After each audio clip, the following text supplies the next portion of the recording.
Heading लिखो, नहीं heading है, कॉम्प्लीमेंट्री लाइंस।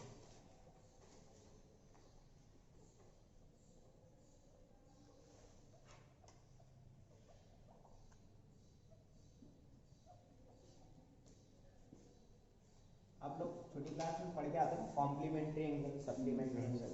तो कॉम्प्लीमेंट्री एंगल क्या होता है? जिनका सम जो है 90 हो या 90 से ज़्यादा, 90 कम हो। अगर एंगल का सम 90 होता है तो they are known as complementary angle, और अगर सम 180 हुआ तो सप्लीमेंट्री एंगल्स। बिल्कुल वैसा ही है यहाँ पे complementary line. Complementary line is like दो लाइन है आपके पास, एक लाइन सपोज एक्स एक्सिस के साथ θ1 एंगल बनाती है और एक लाइन θ2 एंगल बनाती है। तो क्या कॉम्प्लीमेंट्री लाइन के केस में θ1 प्लस θ2 90 हो जाएगा क्या? बोलो ना। अरे इन्होंने जो एंगल बनाया ना एक्स एक्सिस की पॉजिटिव डायरेक्शन से, उनका सम 90 कर दो। क्लियर है? दोनों साइड क्या कर दो, या दोनों साइड करने से अच्छा θ1 को इधर ही ले लो, इसको 90 माइनस θ2 कर दो। कर दिया क्या? कर दिया। दोनों साइड 10 ले लो, क्या ले लो? 10। तो हो जाएगा tan θ1 इज इक्वल टू 10 कितना हो जाएगा? 90 माइनस θ2। सही है क्या? या फिर ज़्यादा अच्छा है कि उसको उधर ना ले जाके, देखो मैं ऐसा भी कर सकता हूँ क्या, क्योंकि ये थोड़ा सा जम नहीं रहा है मुझे, है ना, सुबह सुबह मज़ा नहीं आता है। इधर ही 10 ले लेते हैं। ये कितना हो जाएगा? 10 θ1 प्लस θ2 इज इक्वल टू कितना? 1090। और 1090 अब हमें याद होने लगा है, कितना होता है? 1/0। ठीक है। और इधर 10a प्लस b भी हमें याद होने लगा है, क्या होता है? 10a plus 10b upon 1 minus 10a 10b। तो tan θ1 इंटू tan θ2। सही है क्या? अब देखो मैं क्या लिखने वाला हूँ, इधर 1/0 लिख दिया, कोई दिक्कत है इसमें? नहीं। देखो मैं इसको क्या लिख रहा हूँ, इसको मैं लिख रहा हूँ m1। सोचो अब आप, क्योंकि m tan θ होता है, m की वैल्यू tan θ, तो m1 की वैल्यू tan θ1 मान लेते हैं। प्लस ये कितना हो जाएगा? m2 डिवाइडेड बाय कितना? 1 minus m1 into m2 is equal to कितना? 1/0। क्रॉस मल्टीप्लाई करना आता है, 0 इससे मल्टीप्लाई हो तो 0 इक्वल टू 1 से ये मल्टीप्लाई होगा तो कितना? 1 minus m1 into m2। m1 into m2 को उधर ले जाओ, तो m1 into m2 equal to कितना हो जाएगा? 1। ठीक है। तो अगर दो लाइन कॉम्प्लीमेंट्री होती है तो उनकी स्लोप का मल्टीप्लिकेशन कितना होता है? 1 होता है। और अगर स्लोप का मल्टीप्लिकेशन -1 हो रहा होगा तो लाइंस परपेंडिकुलर होगी, याद रहेगा, है ना। अब थोड़ा कंफ्यूजन क्रिएट हो सकता है यहाँ पे, आप कॉपी करो इसको। आई डोंट थिंक कि इस पे कॉम्प्लीमेंट्री लाइन पे कोई क्वेश्चन इसमें होगा, है ना, जहाँ तक मुझे एक्सपीरियंस है ना। अभी भी इस टॉपिक को समझ के रखो कि कॉम्प्लीमेंट्री लाइन के केस में क्या होता है? m1 इंटू m2 1 होता है प्लस का। ठीक है ना। चलिए अगला टाइटल लिखेंगे, very very important title, most important, super most important title for JEE Mains and JEE advance purpose. ठीक है। दुनिया की कोई भी कंपटीशन एग्जाम उठा लो, ये टाइटल बहुत ज्यादा इंपॉर्टेंट है। हेडिंग लिखेंगे concurrent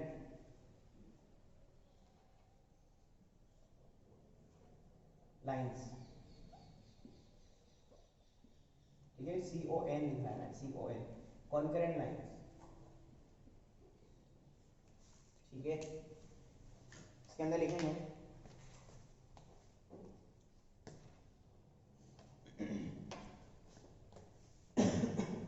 if L1, L2 and L3, L1, L2 and L3 are three lines given in a plane, are three lines given in the plane,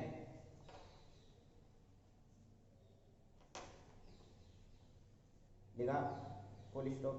if L3 is passing, if L3 is passing, if L3 is passing through the intersecting point, through the intersecting point of L1 and L2, L1 and L2, then they are known as concurrent line, then they are known as concurrent lines। ठीक है, क्या समझ में आता है इस बात से? पढ़ो उसको। अगर आपके पास 3 लाइनें हैं, उसमें से 2 लाइन के इंटरसेक्टिंग पॉइंट से अगर तीसरी लाइन पास हो जाती है तो तीनों लाइनें क्या कहलाएंगी? कॉन्करेंट कहलाएंगी। दैट्स इट, खत्म। बहुत सिंपल सी बात है। अब इसकी फोटो देखो।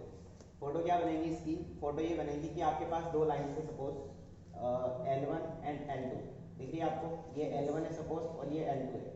ठीक है, कोई भी 2 लाइन हो सकती है, L1 L3 हो सकता है, L2 L3 हो सकता है, व्हाटएवर। आया समझ? इन दोनों के इंटरसेक्टिंग पॉइंट दिख रहा है आपको, ये दोनों एक पॉइंट पे इंटरसेक्ट कर रही है। ठीक है, इस इंटरसेक्टिंग पॉइंट से अगर तीसरी लाइन गुजर जाए, ठीक है, पास हो जाने, ये देखो ये तीसरी लाइन है सपोज, ये आपकी तीसरी लाइन है L3, तो अच्छे से बना। ये लाइन तीसरी जो पास हो रही है यहाँ से, L3 बोलते हैं इसको, तो तीनों लाइनें क्या कहलाएंगी? Concurrent line कहलाएंगी। ठीक है, ये कॉन्करेंट लाइन हो जाएंगी। कोई दिक्कत है इसमें? अब देखो इसी के अंदर आपकी क्वेश्चन सॉल्व करने की पहली मेथड छुपी हुई है। सिर्फ इसको सॉल्व करने के कॉन्करेंसी के जो क्वेश्चन आते हैं ना, उसको सॉल्व करने की 2 मेथड है हमारे पास। कितनी? 2। देखा जाए तो 3 है, तीसरी वाली बहुत कम फेमस है, बट वो बैठ जाती कभी कभी। ठीक है, अभी क्वेश्चन आएगा। तो पहली मेथड तो यही है कि आपको अगर चेक करना है कि 3 लाइनें दे रखी है और कॉन्करेंट है या नहीं है, तो क्या करो, 2 लाइनों को सॉल्व करो। सॉल्व इन द सेंस कि उनका इंटरसेक्टिंग पॉइंट निकालो, उसको उठा के तीसरी लाइन में सेटिस्फाई कराओ। नहीं आया समझ में? अगर सेटिस्फाई कर गया तो कॉन्करेंट है। अरे आया ना? ठीक है, तो यहाँ पे मैं हेडिंग लिख रहा हूँ, how to check concurrency. How to check, लिखो हेडिंग मेरे साथ साथ,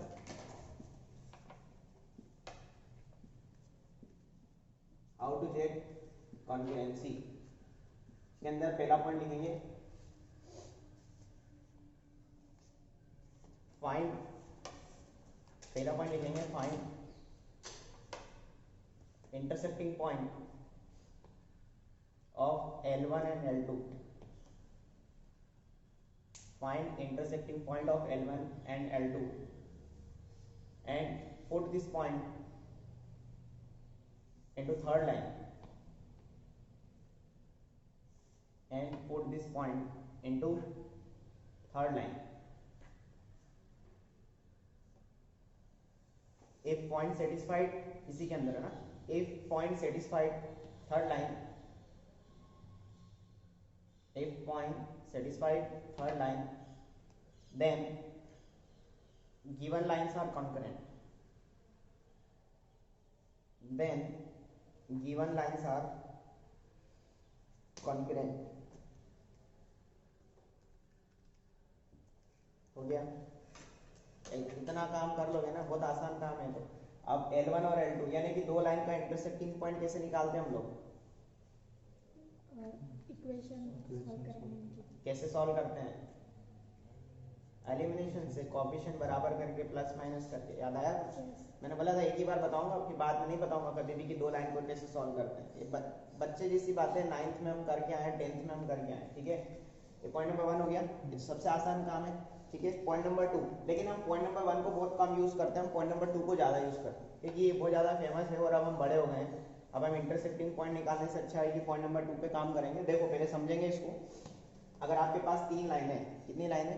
3 लाइन। ठीक है, L1 है हमारे पास, जस्ट सपोज L1 की मैं बात करूं तो A1x प्लस में B1y प्लस में C1 इज इक्वल टू 0। ये आपकी लाइन L1 हो गई है ना, मान लिया हमने। फिर L2 लाइन मान लो आप, A2x प्लस में B2y प्लस में C2 इज इक्वल टू 0। और एक लाइन और मान लेते हैं थर्ड, A3x प्लस में B3y plus C3 is equal to 0। ध्यान से देख लेना, C1 C2 C3 इधर है। ये चीज आप सेल्फ अंडरस्टूड होंगे, कल हम बात कर चुके हैं इस पर। आपको ये चेक करना है कि तीनों कॉन्करेंट है या नहीं। तो पहला तरीका तो ये था कि इन दोनों को सॉल्व कर लो, जो इंटरसेक्टिंग पॉइंट आ गया x और y की वैल्यू उठा के यहाँ आपको सेटिस्फाई किया, LHS बराबर RHS आया तो कॉन्करेंट। अदरवाइज सेकंड पॉइंट ये है कि अगर मुझे चेक करना है कि कॉन्करेंट है या नहीं, तो इनका डिटरमिनेंट बनाओ। क्या बनाओ? डिटरमिनेंट चेक करो इसका। डिटरमिनेंट में पहली लाइन रखो। क्या रखो? पहली line A1 B1 C1। Line रखने का मतलब कोएफिशिएंट उठा के रखना है, ऐसा नहीं कि पूरा x के साथ सब रख दिया। A1 B1 C1। फिर यहाँ पे क्या रखोगे? A2 B2 C2 और यहाँ पे रख दो, क्या रख दो यहाँ पे लास्ट में? A3 B3 3 इतना कर सकते हैं ना हम लोग, ठीक है। और ये चेक करो अगर जीरो आ गया, क्या आ गया, डिटर्मिनेंट की वैल्यू जीरो आ गई। अगर डिटर्मिनेंट की वैल्यू जीरो आ गई तो कॉन्करेंट है, अगर जीरो नहीं आए तो कॉन्करेंट नहीं है, वो फिर कुछ और होंगी। नहीं आया समझ आया ना। तो ये डिटर्मिनेंट की वैल्यू हम चेक करके देखेंगे कि कॉन्करेंट है या नहीं है, और ये ज्यादा फेमस मेथड है। आ रही बात समझ, ठीक है। इसमें कोई डाउट है? अभी ध्यान रखना, हम लोग फर्स्ट लाइन को फर्स्ट रो में रखते हैं। रो समझते हो, horizontal line is called row and vertical line is called column. हम कॉलम में नहीं रखेंगे, रो में रखेंगे, ठीक है ना। पहली लाइन पूरी रो में रखी, सेकंड और थर्ड रो में रख के चेक किया, अगर जीरो आया तो कॉन्करेंट है और जीरो नहीं आया तो कॉन्करेंट नहीं, ठीक है। यहाँ पे मैं लिख दूँ इफ, नीचे लिख देता हूँ, इसको डिटर्मिनेंट को हम डी बोलते हैं, क्या बोलते हैं, डी, ठीक है। तो यहाँ पे मैं लिख देता हूँ if d is equal to 0 then L1 L2 and L3 are concurrent lines। आया समझ में, बोलो आ रहा ना समझ में, concurrent line। कॉपी करो इसको, सेकंड मेथड कॉपी करो।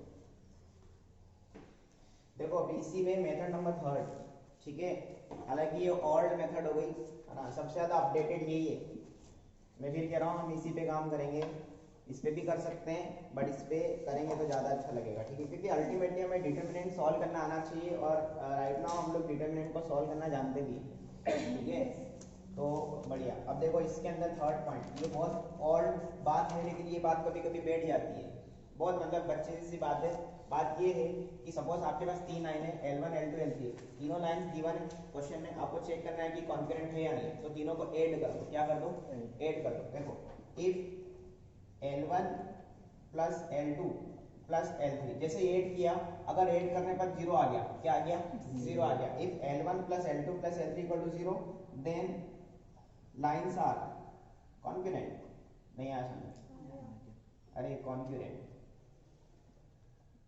आ रही बात समझ में। क्या करो, सबसे पहले ऐड करो। अब देखो जब भी कॉन्करेंसी का क्वेश्चन आएगा, जैसे क्वेश्चन नंबर 46 है आपके पास, क्वेश्चन नंबर 46, ठीक है, इसको लिख लेना, बाद में पहले समझ लो कॉन्करेंसी में हम कैसे हमारी अप्रोच, कैसे हमारा माइंडसेट सेट करना है वो देखो। क्वेश्चन है कि this line are concurrent then find lambda. अगर अननोन निकलवा रहा है ना तो फिर ये मेथड काम नहीं करेगी। क्यों? क्योंकि आप ऐड करोगे तो वो लैम्डा अड़ेगा ना आपको, वो जीरो कभी नहीं आने देगा आपको, तो वो फाइंड करना है। तो फिर आप इससे जाओ, नहीं आता इससे या इससे। अब इससे जाओगे तो कैसे जाओगे, डिटर्मिनेंट जीरो करना है, कहीं ना कहीं लैम्डा अननोन रहेगा वो निकल आएगा। इससे कैसे जाओगे, आपके पास L1 और L2 प्रॉपर लिखी हुई है जिसमें लैम्डा नहीं है, तो उन दोनों को सॉल्व करो और उससे जो भी x और y की वैल्यू आएगी उसको थर्ड में रख दो। आ रहा समझ में? गलती से भी L1 L3 या L2 L3 को सॉल्व मत करना, क्योंकि फिर लैम्डा में वैल्यू आएंगे ना, फिर कैसे करोगे आप, फंस जाओगे ना, इसलिए ध्यान रखना। जैसे इसको लिख लो, चलो पहले इसको लिख लो। अच्छा, क्वेश्चन पे आने से पहले कॉन्करेंसी को लेकर के मुझे कुछ बातें बतानी है, वो बातें पहले मैं आपसे पूछता हूँ। जैसे जब भी लाइन कॉन्करेंट होगी, क्या होगी, कॉन्करेंट होगी तो वो कैसी फोटो बनाएंगी, ऐसी फोटो बनाएंगी, बोलो। क्या इसमें से सपोज इसको L1 बोल देता हूँ, ये L2 और ये L3, क्या इसमें से L1 L2 और L3 कभी भी इसमें से कोई भी दो लाइन पैरेलल हो सकती है क्या इस फोटो के हिसाब से? नहीं, क्योंकि ये सारी इंटरसेक्टिंग लाइन पैरेलल नहीं हो सकती। क्या ये कॉन्करेंट वाली लाइनें कभी भी ट्रायंगल बना सकती है क्या आपस में? नहीं बना सकती। ट्रायंगल कब बनेगा, जब दो लाइनें कुछ ऐसी हो और तीसरी लाइन कुछ हद तक कुछ अलग तरीके से गुजर रही हो, ऐसे गुजर रही हो तो ट्रायंगल बनेगा। आ रहा है? तो ट्रायंगल नहीं बनाएंगी, कॉन्करेंट लाइन कभी भी ट्रायंगल नहीं बनाएंगी, कॉन्करेंट लाइन कभी भी पैरेलल नहीं होंगी। अगर लाइनें पैरेलल होगी तो कॉन्करेंसी खत्म हो जाएगी। नहीं आई बात? आई गया? तो एक पॉइंट लिखेंगे स्टार लगा के या नोट करके लिखेंगे, नोट करके, इफ L1 नहीं, इस ऐसा लिखना, if lines are given, if lines are given and two of them are parallel, if lines are given and two of them are parallel, then given lines cannot be concurrent, then given lines cannot be concurrent। ठीक है, अगर lines कोई भी दो parallel हो गई तो वो फिर कॉन्करेंट नहीं हो जाएंगे। तीसरी लाइन कैसे भी गुजार दो आप, वो फिर कॉन्करेंसी को नहीं दिखेंगी, फिर आपके पास एक से ज़्यादा इंटरसेक्टिंग पॉइंट आएगा। डायग्राम सोच लो अपने मन में, आ रही बात हमें? Yes. अब क्वेश्चंस में आप कैसे देखोगे कि लाइनें पैरेलल है, कैसे पता चलेगा? उनका कॉपी एक्स और वाई के कोएफिशिएंट बराबर होंगे ना, एक्स और वाई की टर्म्स एक जैसी दिखेंगी हमें, ठीक है? जैसे कल हम कर रहे थे, रेशो अपनी जगह ठीक है, रेशो हम लोग बराबर कर सकते हैं, बट सेकंड लाइन और फर्स्ट लाइन की कोएफिशिएंट बराबर करना भी हमें आना चाहिए, जैसे हम कल डिस्टेंस फार्मूला लगाते वक्त देख रहे थे, ठीक है? वो ज़्यादा नेसेसरी है, नहीं तो अंडर रूट में a square plus b square में क्या रखोगे, फंस जाओगे। कल हमारी बात हुई है इसके ऊपर, ठीक है? क्वेश्चन नंबर 46 करें, देखो क्वेश्चन नंबर 46 करें बात। यस वो कह रहा है इफ एक लाइन दे रखी है L1 x plus Y minus 1 equal to 0, मैंने उसको थोड़ा सा इम्प्रोवाइज करके लिखा है, 2x माइनस का y इक्वल टू 0 और x प्लस में 2y प्लस का लेम्डा इक्वल टू 0। वो कह रहा है lines are concurrent then find lambda. Lines concurrent दे रखी है, सामने वाला दे रहा है कि if lines are concurrent then find lambda, तो हमें लेम्डा फाइंड करना है। हमें ये पता है कि तीनों लाइनें कैसी कॉन्करेंट हैं ऑलरेडी, तो देखो पहले मैंने इन तीनों लाइनों को ऐसे लिख दिया। कभी भी गलती नहीं होगी आपसे डिटरमिनेंट में वैल्यू भरते वक्त, अगर लाइन को आप ऐसे 1 बाय 1 लिख दोगे, नहीं आया समझ? लाइनें ऐसे आड़ी पड़ी रहेगी ना, तो फिर कोएफिशिएंट उठा के रखने में बहुत दिक्कत होती है। अगर लाइनें कॉन्करेंट है तो डेल्टा क्या हो जाएगा, इसका 0 हो जाएगा। और डिटरमिनेंट को डेल्टा और डी दोनों लिखते हैं ना, दोनों का मतलब डिटरमिनेंट ही होता है, ठीक है? तो चलो कोई बात नहीं, डी लिख देता हूँ, ठीक है ना? डी इक्वल टू 0 कर दें इसका, बोलो। इसका डी मैंने उठाया, यहाँ पे क्या रखूंगा मैं, 1 माइनस, देखो यहाँ पे मैंने 1 उधर था तो इधर बुला लिया था पहले, कोई दिक्कत तो नहीं है। इधर 2 माइनस 1 और कुछ है ही नहीं, कांस्टेंट तो 0 हो जाएगा, प्लस का c 0 इसमें 1 2 और लेम्डा इक्वल टू क्या करना है, इसको मुझे 0 करना है। इसको ओपन कर लोगे आप, ठीक है? ये कॉपी करो इतना और ओपन करो आगे का, इसको सोल्व करो। देखो इधर कैसे ओपन करें, फर्स्ट रो से ओपन कर दें, प्लस माइनस प्लस कैसे भी ओपन कर सकते हो, ठीक है? तो मैं प्लस माइनस प्लस से ओपन कर रहा हूँ, तो प्लस 1 से ओपन किया, ध्यान से देखो इधर, इसके करस्पॉन्डिंग रो और कॉलम को हिडन कर दिया, ये और ये छुप गए। क्या दिख रहा है आपको, ये दिख रहा है 2 क्रॉस 2 का डिटरमिनेंट। इसको कैसे सॉल्व करते हैं, this into this minus this into this, सही है? तो दिस इनटू दिस माइनस का लेम्डा, दिस इनटू दिस तो 0 हो जाएगा, है ना? तो माइनस का लेम्डा माइनस का 0, ठीक है ना? माइनस लेम्डा माइनस 0, फिर माइनस 1 से ओपन करेंगे, ये वाला माइनस 1 ये छुपा दो, ये छुपा दो, दिख रहा है आपको? ये पूरा और ये पूरा छुप गया, दिस दिख रहा है ना? 2 लेम्डा माइनस का 0, 2 क्रॉस 2 का डिटरमिनेंट आता है, 2 लेम्डा माइनस 0 हो जाएगा, 2 लेम्डा माइनस में 0 और फिर प्लस 1 से ओपन करेंगे, प्लस ऑफ माइनस 1 से ओपन होगा, प्लस ऑफ माइनस 1 तो वो माइनस 1 हो जाएगा ऑलरेडी, ये और ये छुप जाएगा, दिख रहा है आपको? This into this plus this into this, तो 2 2 जा 4 प्लस 1 हो जाएगा, करेक्ट है क्या? इक्वल टू 0, सही है यहाँ तक? ठीक है, तो ये हो जाएगा 1 से मल्टीप्लाई करो, अंदर की तरफ माइनस 0 करने से कोई फायदा नहीं है, वो तो नॉनसेंस बात हो गई। 1 का माइनस लेम्डा से मल्टीप्लाई करो तो माइनस में लेम्डा, सही है? और ये माइनस का 2 लेम्डा हो जाएगा, सही है ना? और ये 4 प्लस 1 कितना 5 हो जाए माइनस का 5 इज इक्वल टू 0, सही है? बताओ माइनस का लेम्डा और माइनस का 2 लेम्डा, माइनस में 3 लेम्डा और राइट साइड 5 को उधर शिफ्ट करा दो, ठीक है? तो लेम्डा इज इक्वल टू कितना जाएगा, 5/3, दैट इज मतलब माइनस का हो जाएगा ना, माइनस ऑफ 5/3, ठीक है ना? तो ये लेम्डा आ जाएगा, क्लियर है? बढ़िया, देखें अब अगला क्वेश्चन नंबर 40 नहीं 46 के बाद 47, सॉरी 47 को कॉपी कर लेना बाद में, पहले समझ लो।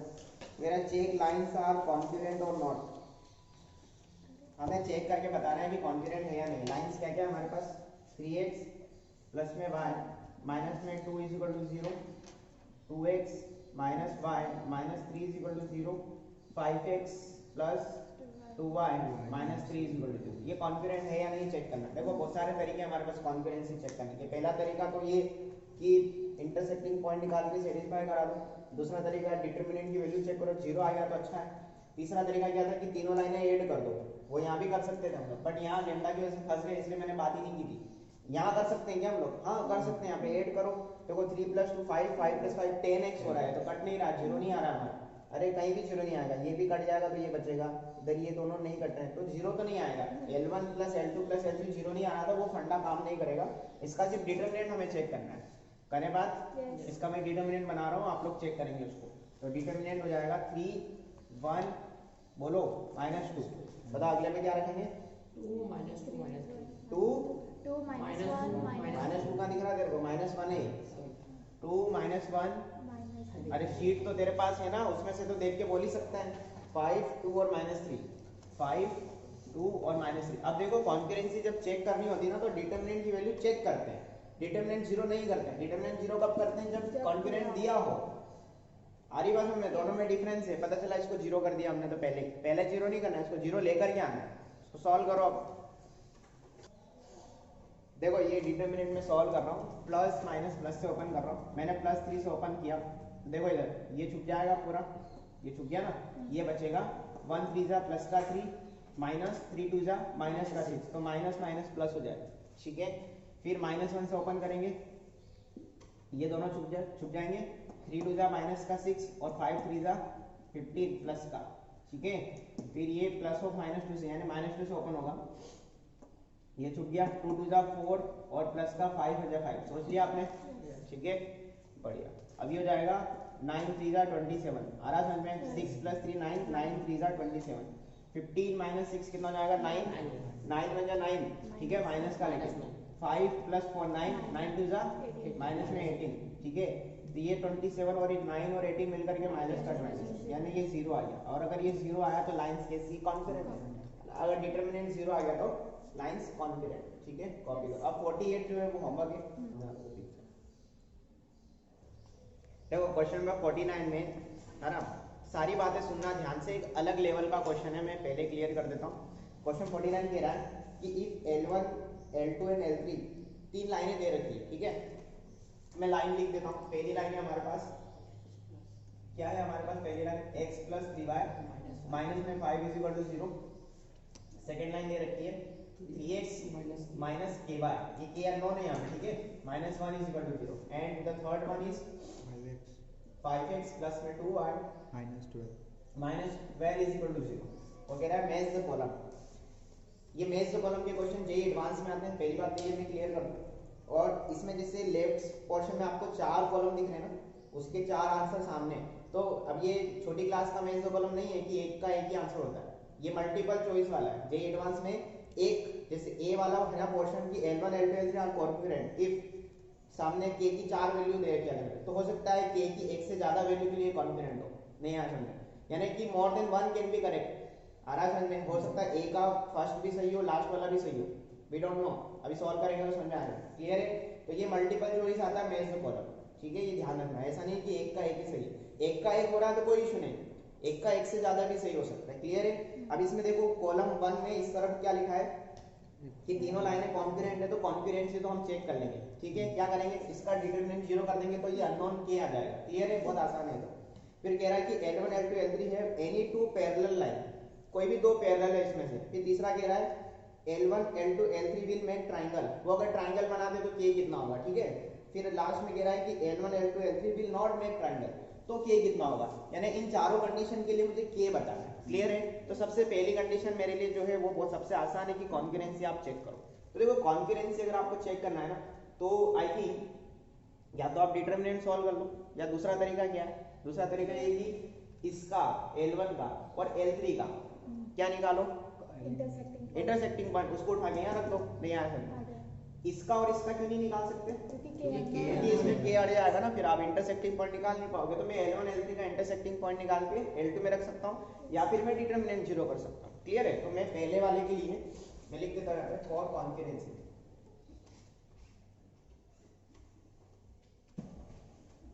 इसका डिटरमिनेंट क्या हो जाएगा, देखो इधर 1 3 minus 5 3 minus k minus 1 and last one is 5 2 minus 12 is equal to 0 कर दिया। ठीक है, इज इक्वल टू 0 करेंगे ना, अननोन निकालना है तो इज इक्वल टू 0 बोला भी उसने कि अगर कॉन्फिडेंट है तो k कितना होगा। ठीक है ना, तो सॉल्व करें 1 से ओपन कर दिया इसको, तो ये छुप जाएगा, कितना जाएगा ये 12k प्लस में 2, सोचो ये और ये छुप गए, ये बचा आपके सामने, जस्ट इमेजिन। ठीक है, 12k प्लस का 2, फिर -3 से ओपन करेंगे, ये छुप जाएगा पूरा, तो 12 3 जा माइनस में 36 और 5 बन जा प्लस में 5, सही है। और फिर प्लस और -5 दैट इज -5 से ओपन हो जाएगा, ये छुप जाएगा, 3 2 जा 6 प्लस 5 बन जा 5 यानी 5 के हो जाएगा। ये प्लस क्यों आया यहाँ पे? क्योंकि एक माइनस यहाँ पे था, एक माइनस 2 क्रॉस 2 के डिटरमिनेंट को सॉल्व करने में आता है हमारे पास। इसको इक्वल टू 0 किया, इसको सॉल्व किया, 1 का मल्टीप्लाई करने में कोई फर्क नहीं पड़ेगा, ये 12 के प्लस में 2 ही रहेगा। अच्छा 36 प्लस 5 कितना होगा? -31 माइनस 31 31 माइनस 31 इंटू 3, 31 इंटू 3 कितना हो जाएगा? 91 93 93 माइनस का या प्लस का? प्लस का, सही है क्या? ठीक है ना। और ये हो जाएगा माइनस का 6 5 का 30 और माइनस का 25 k इक्वल टू 0। क्लियर है क्या यहाँ तक? अब बताओ k ऐड कर लेते हैं। 25 k में से 12 के माइनस करना है अपने को, कितना बचेगा? 13 बचेगा। माइनस का 13 k, माइनस में 13 k इज इक्वल टू, देखो ये यहाँ पे प्लस का 2 है, 93 प्लस 2 95, 95 में से 30 माइनस करो, 65 प्लस का या माइनस का? प्लस का। सोचो क्योंकि 95 प्लस का था, 30 माइनस का छोटा नंबर है। अब ये 13 के उधर जाएगा तो पॉजिटिव हो जाएगा। 13 के इज इक्वल टू कितना? 65, तो k इज इक्वल टू कितना? 5। बढ़िया, चलो 13 की टेबल आती है हमें, बहुत अच्छा। तो अगर कॉन्करेंट है तो k कितना हो जाएगा? 5 हो जाएगा। तो देखो a के करस्पॉन्डिंग हमारा d आंसर आ जाएगा, d के सामने वाला k इक्वल टू 5। क्लियर है क्या? ठीक है, यहाँ पे मैं आंसर्स भी लिखते चलता हूँ एंड में, यहीं पे लिख देता हूँ। a के करस्पॉन्डिंग आपका d हो जाएगा, सही है? ठीक है ना, स्मॉल a के करस्पॉन्डिंग स्मॉल d। अब देखो सेकेंड, थर्ड और फोर्थ की बात करेंगे। वो कह रहा है कि L1 L2 L3 have any two parallel line. जो आपके पास 3 लाइनें हैं ना, उसमें से कोई भी 2 पैरेलल है तो k कितना होगा ये हमें बताना। अब ध्यान से देखो, यहाँ पे मैं ये a के लिए सॉल्व किया, ठीक है ना, a के लिए सॉल्व किया। अब b के लिए बात करेंगे हम लोग। क्या आपको L1 और L3 पैरेलल दिखाई दे रही है? नहीं दिखाई दे रही ना, क्योंकि कोएफिशिएंट का रेशियो भी अलग है और कोएफिशिएंट भी अलग अलग है। ठीक है, तो L1 का L3 से कोई लेना देना नहीं है पैरेलल के बारे में। तो क्या L1 का L2 से लेना देना हो सकता है? हाँ हो सकता है। हमें नहीं पता k कितना है, नहीं पता ना हमें। अगर देखो ये अगर देखा जाए तो 3 और k अगर 9 आ गया तो 9 हटाओगे यहाँ से, मतलब 3 हटाओगे तो 3 और ये हट जाएगा, 1 बचेगा, यहाँ 3 बचेगा। देखो 1 और 3, अगर k माइनस का 9 आया तो हो सकता है ना, हमें नहीं पता कुछ भी। तो हम ये संभावना लेके चल रहे हैं कि हो सकता है L1 L2 पैरेलल हो या फिर L2 L3 पैरेलल हो। नहीं आ सकता, ऐसा हो सकता है ना, L2 L3 भी पैरेलल हो सकते हैं, हमें नहीं पता ये चीज। लेकिन ये पक्का है कि L1 L3 पैरेलल नहीं है, क्योंकि वो परफेक्ट लाइन है हमारे पास और हम क्लियर बता सकते हैं कि वो पैरेलल नहीं है।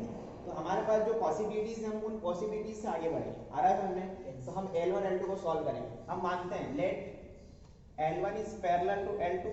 अगर L1 L2 के पैरेलल हुआ तो जब लाइनें पैरेलल होती तो उनके रेशियो बराबर होते हैं। तो देखो A1 by A2 that is 1 by 3 is equal to B1 by B2 that is 3 by minus k। तो यहाँ से k कितना आ रहा है?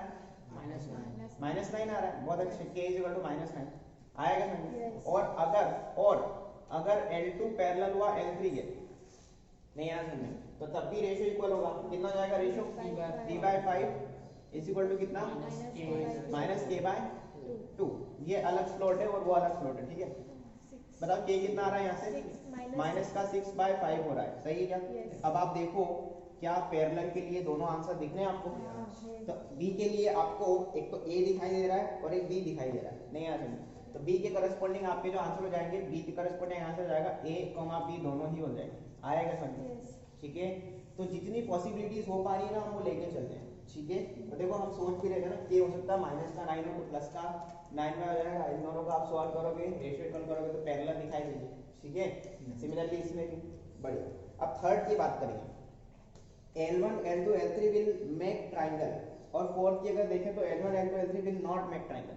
अभी थोड़ी देर पहले जब मैं कॉन्करेंसी की बात कर रहा था तो मैंने आपको कुछ हिंट बताई थी कि कॉन्करेंसी के केस में लाइंस की फोटो कैसी कैसी बन सकती है कि या तो वो इंटरसेक्टिंग हो, इंटरसेक्टिंग ही हो, अगर पैरेलल हुई तो कॉन्करेंसी नहीं होगी, और अगर ट्राइंगल भी देखा जाए, कॉन्करेंट लाइन है तो ट्राइंगल नहीं बनेगा। नहीं आया समझ? आ रहा ना समझ?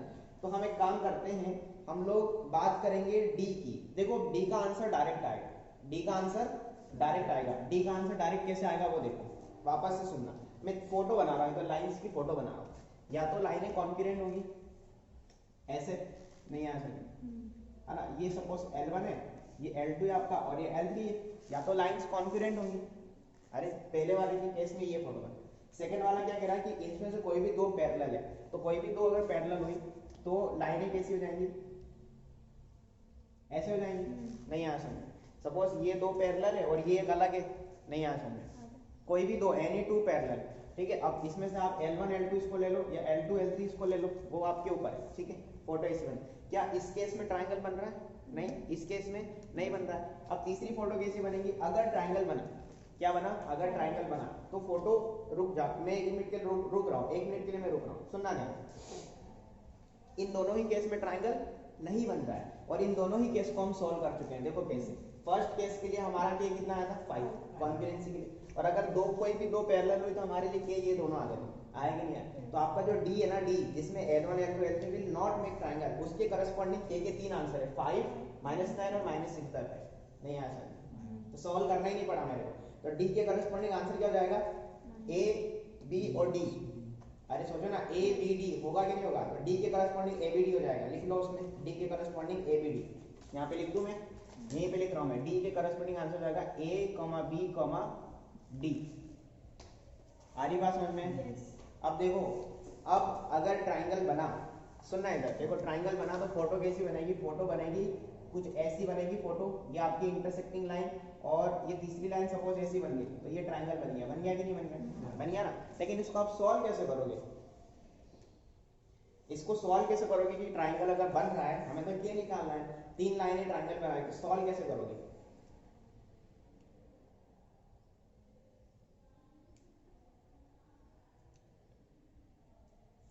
कैसे सॉल्व करोगे? देखो मैं आपको हिंट देता हूँ, आपको सॉल्व करना ही नहीं है। कैसे? अब ध्यान से सुनना, आपका सी बाकी है, सी बाकी है ना आपका सोचना। राइट साइड देखो आप, माइनस का 9 आ चुका है, माइनस का 6/5 उपयोग हो चुका है, 5 के बचा कौन? 5/6, तो उसका आंसर सामने वाला 5/6 से हो जाएगा। आप चाहो तो इसमें दिमाग ही मत लगाओ, नहीं आ जाएगा। अरे बोलो, ये वाला बस यही सबसे बड़ा टर्निंग पॉइंट है कि ये हमें सोचना आना चाहिए, ठीक है। लास्ट के 2 सवाल ही नहीं किए हमने, नहीं आ जाएगा, ठीक है। तो देखो सी का आंसर क्या जाएगा? यहीं पे लिख दूं मैं, सी का आंसर क्या जाएगा? सी खुद हो जाएगा, ठीक है। और ये फोटोज जरूर बना लेना, इसके अलावा कोई और फोटोज अगर आपके दिमाग में आ रही हो लाइंस को लेकर के तो मुझे बता सकते हो आप, क्योंकि देखो आप सोच रहे होंगे सर तीनों लाइन हो सकता है कोइंसिडेंट हो, बेटा कोइंसिडेंट की उसने बात ही नहीं की अंदर, उसने सिर्फ कॉन्फिडेंस की बात की है। कोई भी दो पैरेलल हो तो बात की है, ट्रायंगल बने या ट्रायंगल ना बने उसके बारे में बात की। आ रहा समझ में?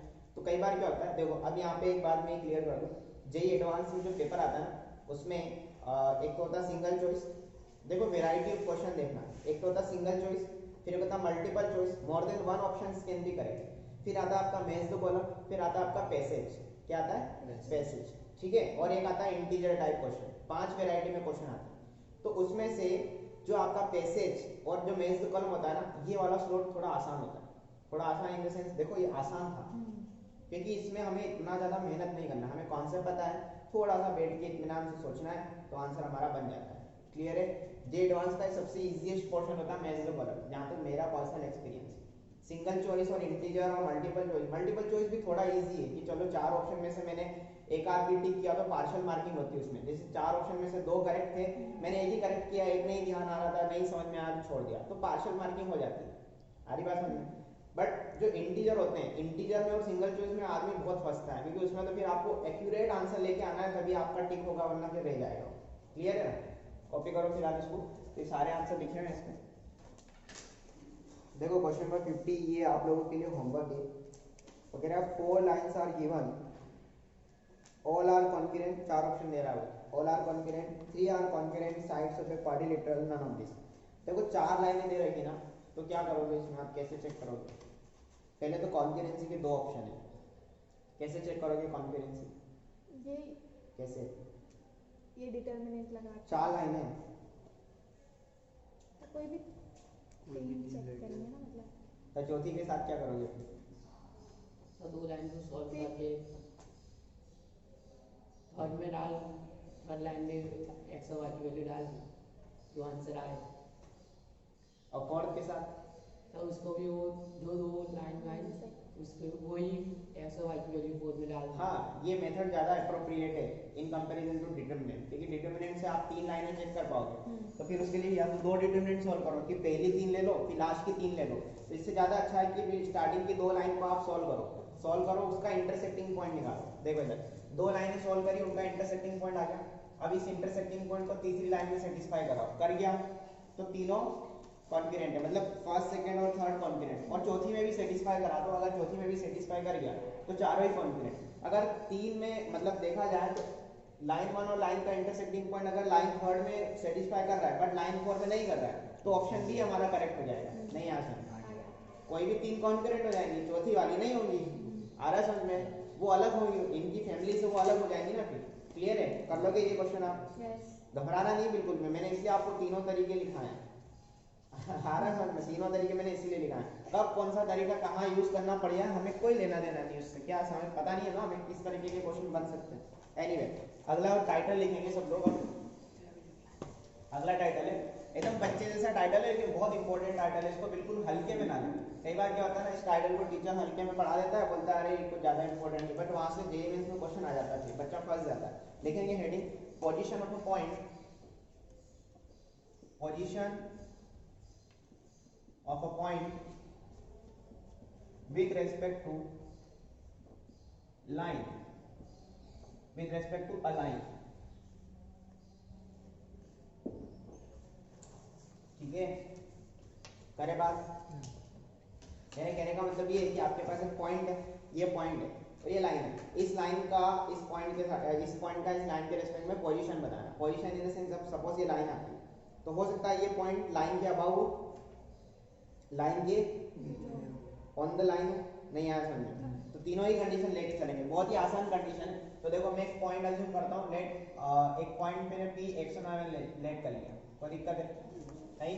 और एक लाइन अज्यूम कर लेते हैं, लाइन है हमारे पास a x plus b y plus c equal to 0, कोई दिक्कत नहीं। तो इसके अंदर पहली बात रहेगी, पहली बात क्या रहेगी कि इफ, सुनना ध्यान से, इफ इस पॉइंट को मैं इस लाइन में रख रहा हूं, क्या कर रहा हूं, इस पॉइंट को मैं इस लाइन में रख रहा हूं, तो क्या मैं ऐसा बोलूं कि इफ लाइन के अंदर मैंने पॉइंट पी रख दिया, नहीं आ समझ में आ रहा है, लाइन के अंदर पॉइंट पी कैसे रखते हैं आपको पता है ना कैसे रखते हैं, x और y की जगह x और y पुट कर दो। अगर मैंने लाइन के अंदर पॉइंट पी रखा, if this value is greater than 0, line के अंदर मैंने पॉइंट रखा और आंसर मेरा पॉजिटिव ग्रेटर देन 0 समझते हो, 0 से बढ़ 1 2 -2 1 by 2 प्लस, मतलब 1 2 -2 नहीं 1 2 3 4 प्लस का कोई भी प्लस का आंसर आया, अगर लाइन के अंदर मैंने पॉइंट रखा और प्लस का आंसर आया पॉजिटिव आया तो point is about the line, नहीं आया समझे, अबाउ द लाइन। ठीक है, इट इंप्लाइज पॉइंट जो है वो लाइन के अबाउ। क्लियर है, सिंपल सी बात है। सेकंड बात है इसके अंदर कि इफ एल के अंदर मैंने पॉइंट रखा पी, पॉइंट पी रख दिया और आंसर 0 आ गया, क्या आ गया 0, इसका मतलब पॉइंट ने सेटिस्फाई कर दिया होगा। सेटिस्फाई किया होगा मतलब पॉइंट पर है, लाइन के ऊपर, ऑन द लाइन, लाइन के ऊपर है पॉइंट, आया समझ में, ये तो हम करते हुए आ रहे हैं कितनी देर से। ठीक है, इफ लाइन के अंदर मैंने पॉइंट पी रखा और मेरा आंसर लेस देन 0 आ गया बाय द वे, ठीक है, तो आंसर क्या हो जाएगा इस कंडीशन में, बिलो द लाइन, आया समझ में, बिलो द लाइन। ठीक है, अब देखो ये तो हो गया एक पॉइंट का एक लाइन का रेस्पेक्ट में। अब हो सकता है कि 2 पॉइंट दे दी सामने वाले ने, सामने वाला समझदार है ना, 2 पॉइंट दे दिए, 2 पॉइंट को लेकर के भी तो क्या हो सकता है, कंडीशन बन सकती है ना कि हो सकता है दोनों पॉइंट सेम साइड हो, सेम साइड समझते हो, आइदर ऊपर आइदर मतलब either above either below, same side of the line, opposite side of the line, नहीं आ रहा समझ, और ऑन द लाइन, आधी बात समझे। तो ये तो एक पॉइंट की बात होगी। इफ 2 पॉइंट्स आर गिवन, लिख दो इधर ही, if 2 points are given, और लाइन तो अभी भी एक ही है हमारे पास, लाइन कितनी है बोलो, लाइन तो एक ही है ना हमारे पास, लाइन एक ही है, तो मैं 2 पॉइंट मान लेता हूँ, पहला पॉइंट पी एच कॉमा के मान लेता हूँ और दूसरा पॉइंट क्यू, बोलो क्या लूँ, अल्फा कॉमा बीटा ले ले, ठीक है। और लाइन क्या है हमारे पास, लाइन है a x plus b y plus c is equal to 0, कोई दिक्कत, देखो इधर लाइन यहाँ लिख देता हूँ, ठीक है, अब तो सही है ना, a x plus b y plus c equal to 0, bracket लगा दिया मैंने, गलत हो गया, ठीक है, सही है, ये लाइन हो गई और 2 पॉइंट हो गए। अब देखो इधर सुनना वापस से, कंडीशन नंबर 1 बहुत ध्यान से सुनना, लाइन के अपोजिट साइड अगर पॉइंट हो गए, लाइन के अपोजिट साइड, पी और क्यू अपोजिट साइड हो गए, ठीक है, तो इस कंडीशन में क्या होगा, इस कंडीशन में लाइन में हमने पी पॉइंट रखा, नहीं यहाँ समझ में, लाइन के अंदर मैंने पी पॉइंट रखा, सुनना ध्यान से, लाइन के अंदर P पॉइंट रखा, जैसे ही लाइन में P पॉइंट रखूंगा तो आंसर कैसा आएगा? पॉजिटिव, क्योंकि P जो है लाइन के अबाउ है, नहीं आ सकता। और लाइन के अंदर जब मैं Q पॉइंट रखूंगा तो आंसर कैसा आएगा? नेगेटिव, बिलो है ना Q पॉइंट। तो लाइन के अंदर P पॉइंट रखा और लाइन के अंदर मैंने Q पॉइंट रखा और दोनों का क्या कर दिया? मल्टीप्लाई कर दिया। तो देखो एक पॉजिटिव एक नेगेटिव, पॉजिटिव इंटू नेगेटिव बोलो नेगेटिव। तो लाइन के अंदर अगर दो पॉइंट आपको देखना है, चेक करना है, एक ऊपर एक नीचे इस तरीके से दिया है, तो आपको लाइन के अंदर P पॉइंट रखना है, लाइन में Q पॉइंट रखना है और लेस देन 0 करना है, और ये इनइक्वालिटी सॉल्व करना है। नहीं आ समझ? ये क्या बन गई? इनइक्वालिटी सॉल्व करने वाली बात है ये, ठीक है। सेकंड, अगर लाइन के सेम साइड पे पॉइंट है, लाइन के सेम साइड पे पॉइंट है, ठीक है, तो देखो दोनों ही पॉइंट कैसे हैं? अबाउ द लाइन, लाइन कैसे भी बना सकता हूं मैं, अबाउ द लाइन, ठीक है। तो क्या जाएगा? लाइन के अंदर P पॉइंट रखेंगे, मल्टीप्लाइड बाय लाइन के अंदर Q पॉइंट रखेंगे, और कैसा आंसर आएगा? ग्रेटर देन 0, क्योंकि दोनों ही केस में positive positive, positive multiplied by positive, overall positive हो जाएगा, ठीक है। And the last one is line के ऊपर अगर दोनों पॉइंट हो गए तो क्या हो जाएगा? लाइन में P रखा, लाइन में Q रखा, मल्टीप्लाई किया तो आंसर कितना आया? 0 आया समझ में, ठीक है। तो ये बातें सारी कॉपी कर लो अच्छे से। देखो इधर ये वाला केस समझो वापस से, same side of the line, दोनों या तो ऊपर हो सकते हैं या फिर दोनों कैसे हो सकते हैं? नीचे। देखो इधर दोनों पॉइंट अगर नीचे हुए तो इसके करस्पॉन्डिंग नेगेटिव आंसर, ये वाला टॉपिक, ठीक है। बिलो द लाइन में क्या होता है? ये नेगेटिव, P के करस्पॉन्डिंग नेगेटिव, Q के करस्पॉन्डिंग भी नेगेटिव, और नेगेटिव इंटू नेगेटिव क्या हो जाएगा? तो चाहे सेम साइड ऊपर हो या नीचे हो, वो सेम साइड बोला ना वर्ड में, सेम साइड का मतलब या तो अबाउ या बिलो, दोनों अप होंगे या बिलो होंगे, दोनों ही केस में मल्टीप्लिकेशन ग्रेटर देन 0 आया ना। कॉपी करो। अब देखो कई बार क्या होता है ना, एग्जामिनर तो वो खतरनाक होता है, वो क्या करेगा पता है आपको? अभी तक हमने क्या किया? एक पॉइंट एक लाइन, दो पॉइंट एक लाइन, वो दो लाइन एक पॉइंट दे देगा। अच्छा, लेकिन दो लाइन एक पॉइंट देगा ना, तो उस कंडीशन में जो क्वेश्चन की वैरायटी बनेगी ना, वो एक ही वैरायटी बनेगी कि दो लाइन होगी, उसके बीच में कहीं पॉइंट फंसा देगा। नहीं आ समझ? ठीक है, क्योंकि अप दे देगा बिलो दे देगा तो उससे कोई फायदा नहीं होगा, कि ज्यादा दिमाग यही लगेगा। दो लाइन के बीच में एक पॉइंट दिया है, तो देखो इस लाइन के करस्पॉन्डिंग तो पॉइंट अबव है और इसके करस्पॉन्डिंग पॉइंट बिलो है। नहीं आ समझ? इसके करस्पॉन्डिंग पॉजिटिव, इसके करस्पॉन्डिंग नेगेटिव, तो टोटल मल्टीप्लिकेशन ओवरऑल नेगेटिव। नहीं आ समझ? तो लाइन के अंदर मैंने लाइन 1 में मैंने P पॉइंट रखा, अरे ये लाइन 1 बोल दो, इसको लाइन 2 बोल दो, ये P पॉइंट है। लाइन 1 में P पॉइंट रखा, मल्टीप्लाइड बाय लाइन 2 में मैंने P पॉइंट रखा, और ये कितना आया? लेस देन 0 आया। तो इसको भी नोट करके स्टार लगा के ऐड कर देना, इंपॉर्टेंट बात है, ठीक है। अभी मुझे एग्जैक्टली ईयर याद नहीं है, बट जेईई मेंस में क्वेश्चन आया था। नहीं आया समझ? उसने एक पॉइंट देकर के दो लाइन दे दी थी और बोला था कि ये दो लाइन के बीच में एक पॉइंट इनसाइड है, मतलब लाई करता है दो लाइन के बीच में, तो उसमें कुछ अननोन दे करके निकलवा रहा है। इस इनइक्वालिटी को सॉल्व करना है हमें। इनइक्वालिटी सॉल्व करना आता है ना आपको? बेबी कर्व मेथड याद करो, इसमें इनइक्वालिटी के ही क्वेश्चन बनते हैं। इंटरवल निकालना रहेगा, इंटीजर वैल्यू निकालना रहेगी, ठीक है।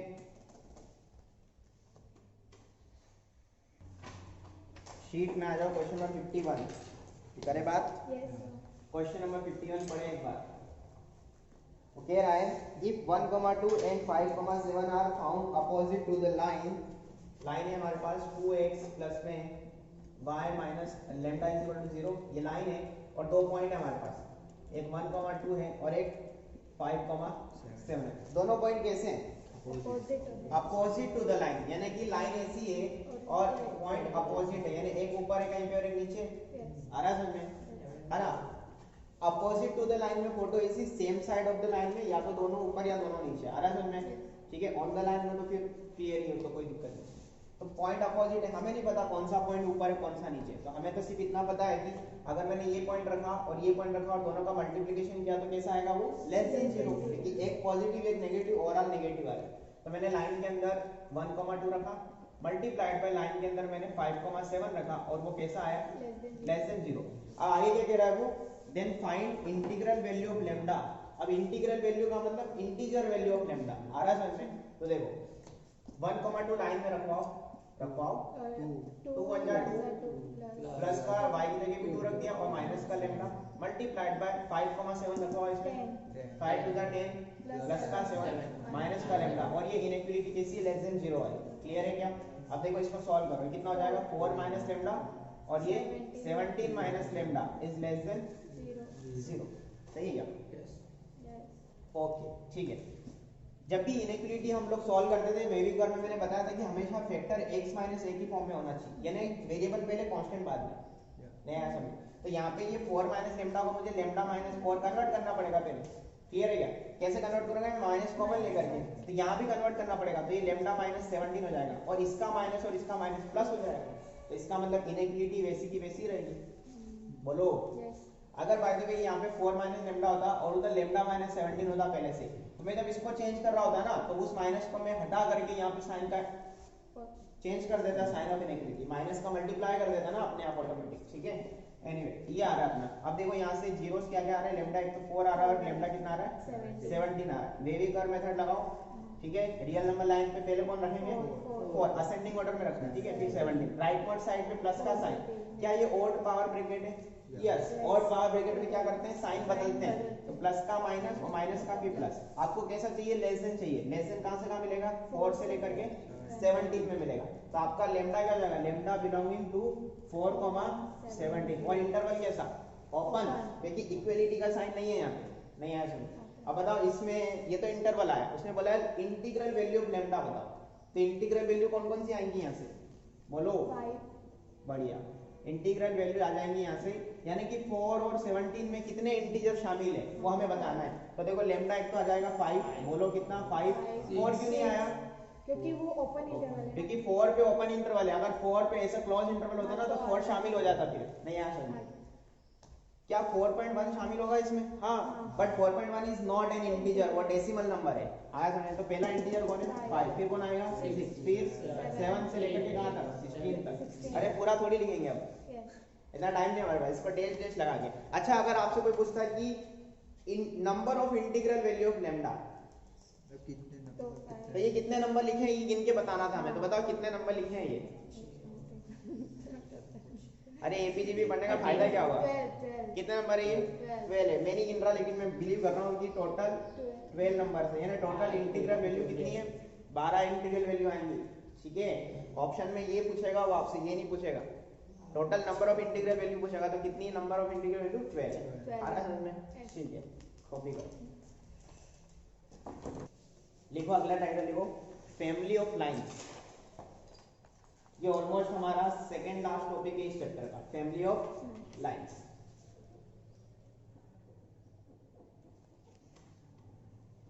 ये बहुत ही आसान टॉपिक है और ये टॉपिक आपको सर्कल में भी आएगा और कॉनिक सेक्शन में भी आएगा, और कॉनिक सेक्शन के तीनों चैप्टर में आएगा। फैमिली ऑफ सर्कल आएगा, family of ellipse, family of parabola, family of hyperbola, ठीक है।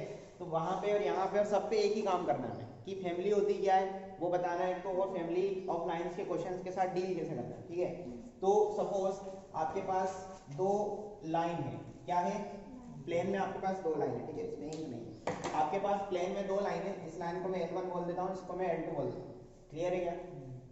इन दोनों लाइन के इंटरसेक्टिंग पॉइंट से, क्या बोला मैंने? इन दोनों लाइन के इंटरसेक्टिंग पॉइंट से अगर एक लाइन गुजर गई तो ये तीनों लाइनें कैसी हो जाएंगी? कॉन्करेंट। अरे यार डर रहे हो तुम लोग, तो अभी तो पढ़ा कॉन्करेंट। अरे लेकिन अगर 3 से ज्यादा लाइनें हो गई इसी इंटरसेक्टिंग पॉइंट से, मैं कितनी लाइनें गुजार सकता हूँ? बोलो बोलो ना यार, इनफाइनाइट लाइनें। तो वो इनफाइनाइट लाइनें क्या हो जाएंगी? फैमिली ऑफ लाइन हो जाएगी, नहीं आ समझ। वो सारी इनफाइनाइट लाइंस क्या हो जाएंगी? बोलो, कॉन्फिडेंट लेके आओ अपने अंदर, फैमिली ऑफ, इसका मतलब concurrency of line is one of the case of family of lines, नहीं आ समझ। ये फैमिली ऑफ लाइंस है, ये क्या है ना, हालांकि ये दिवाली की चक्री बन गई, बट फिर भी this is family of lines, clear है क्या? ठीक है। तो फैमिली ऑफ लाइंस में क्या है? पहला पॉइंट है, इसके अंदर 2 पॉइंट लिखेंगे हम लोग। पहला पॉइंट होगा कि पहले इतना बना लो फिर लिख लेते हैं, सिंपल सिंपल सी बात लिखेंगे इसके अंदर। Point number 1,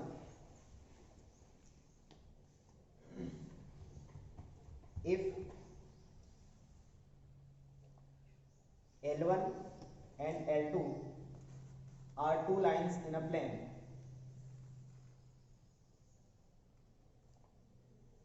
if L1 and L2 are 2 lines in a plane and all the lines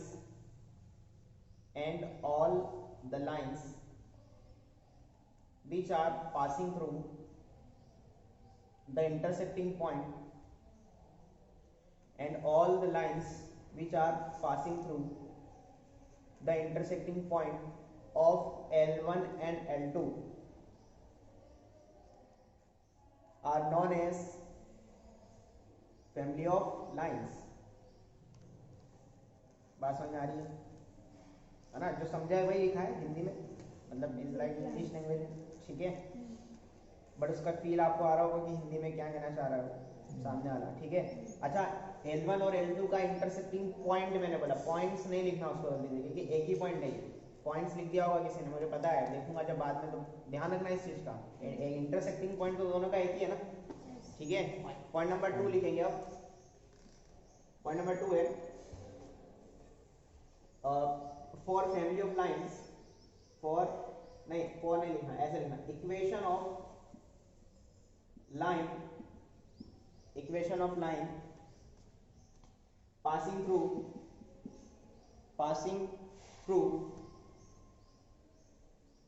the intersecting point